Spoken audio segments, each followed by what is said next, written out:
Welcome to Zen and the Art of Movies, and we're back with our inquiry into the viewpoint. Are we all living in a movie now? A movie that is that we believe is a real story, a real viewpoint? Let's look into this. Let's keep digging into this. Okay, so when we go to a movie,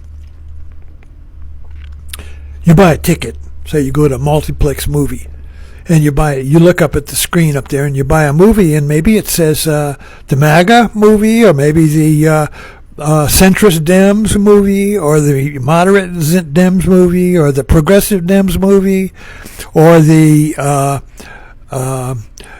split in the two MAGA movies now.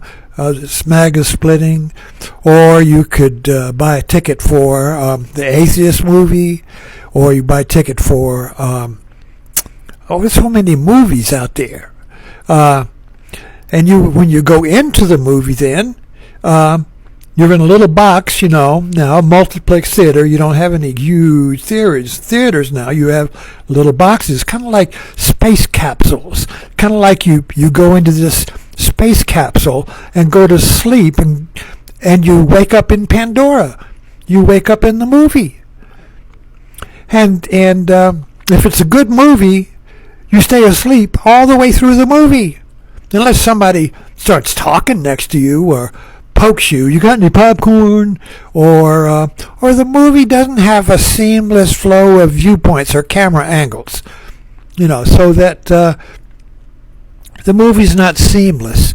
It gets interrupted and breaks up, and you start to feel you can't stay in the movie. It keeps breaking you out. It's not enough action. I know I get bored with British mysteries now because they just a lot of talk. I want action. I want action to keep me riveted into the movie. You see, that's why we love action movies. They don't give you a break. A good movie like Mission Impossible or Indiana Jones, these great movies, are like pulses of action punctuated with a pause. So you get action, tension. How is he going to get out? And then there's a little pause and talky talk and whatnot. Then it starts action again. So these great movies, these blockbusters, are a roller coaster of attention.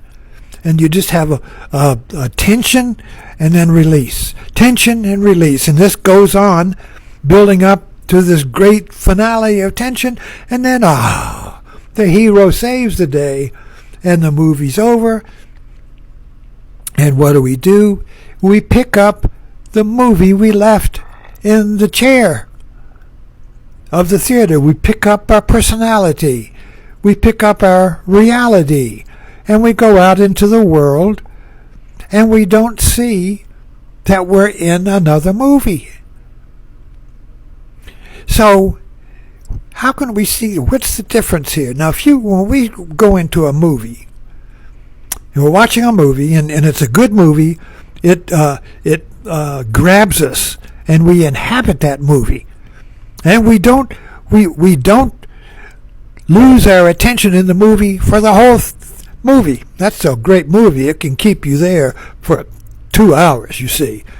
Normally there's a little break, Whew, it's too intense. But whatever the movie holds you for, there is a background awareness in your mind, like a little dimmer light or a night light. Yeah, a night light of awareness that lets you know that you are watching a movie. Otherwise, if you didn't have that little nightlight of awareness going on, that background awareness, you would believe you are the hero in the movie, and you wouldn't be able to come out. So when the movie's over, you would stay in that character. You would stay as the hero in the character. And then you would be put in a ward. You couldn't drop that character. And you would be in a ward where other people couldn't identify. I'm Napoleon, I'm Jesus Christ, you see. There's a lot of people in there who says, I'm Jesus. Or whatever the hero is, And so if it weren't for that little background of awareness, you would go into that movie and you couldn't come out. When the movie was over, you would stay in the movie. So that little background awareness, that no matter how great the movie is, no matter how deeply you inhabit the movie, that little background light stays on, and you know, without saying anything, without being conscious of it, there's an awareness that knows this is not real. See, the movie skills of the movie is try to convince you that it's real. This is why primitive people who've never seen a movie can't differentiate between the movie and the reality. And remember when 3D came out? And they loved it. Everybody was throwing something at you. You jerked like that. Whoa! And you duck. Whoa! Why? Because that 3D dimension was new, and it suspended your background light that the movie was not real.